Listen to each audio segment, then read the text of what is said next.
mengenai kebijakan deportasi yang dilakukan oleh Presiden Trump. Mungkin saya memberikan background-nya dulu ya, karena ketidakpastian dari kebijakan itu masih terjadi di Amerika Serikat, mengingat bahwa belum semua pos dari menterinya itu sudah terisi.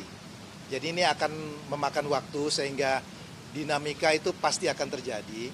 Tetapi beberapa hal yang tadi dari Dewan Ekonomi Nasional membahas bersama Bapak Presiden adalah mengenai potensi atau risiko yang harus dihadapi Indonesia.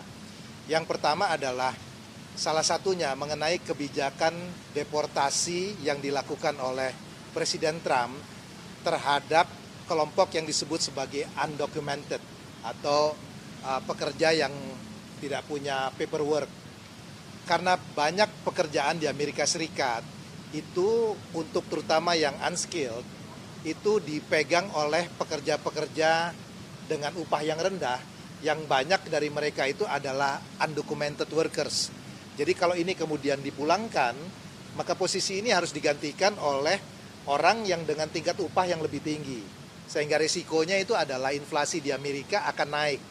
Kalau inflasi di Amerika akan naik, maka The Fed itu mungkin tidak mudah untuk menurunkan bunga, bahkan mungkin akan meningkatkan bunga.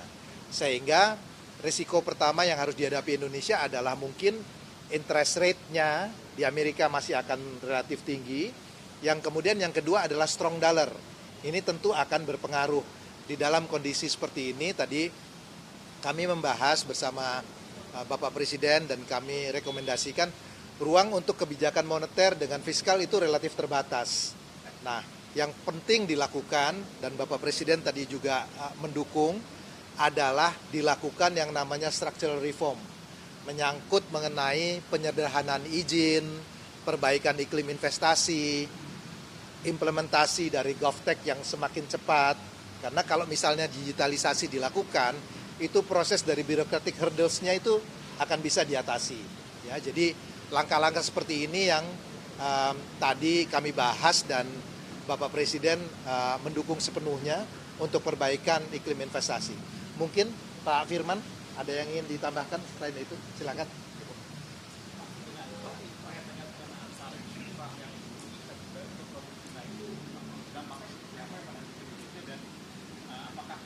Barang-barang ilegal dari Cina itu berpotensi bocor ke Indonesia juga.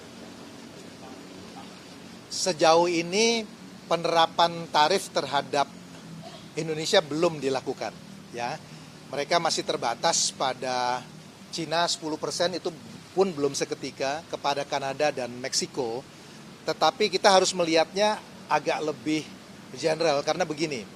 Dengan penerapan tarif 10% terhadap Cina dan juga ada trade war antara Amerika dengan Cina, itu bukan tidak mungkin basis produksi akan berpindah dari Cina ke negara-negara yang tidak dikenakan impor tarif.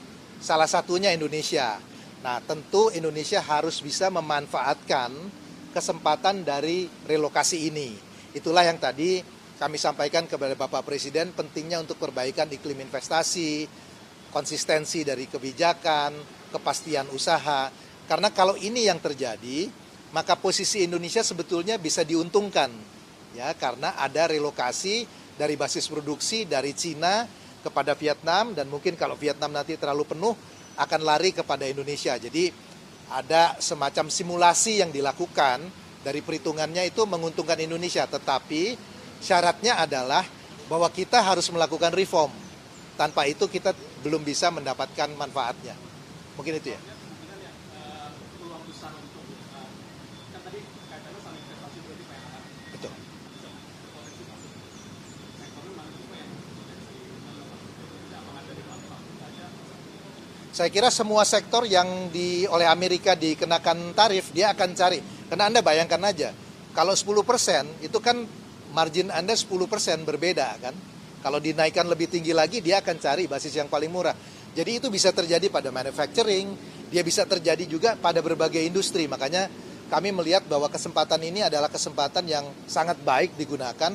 Kalau ingat pada waktu meeting DEN yang lalu, kami mengusulkan mengenai GovTech digitalisasi.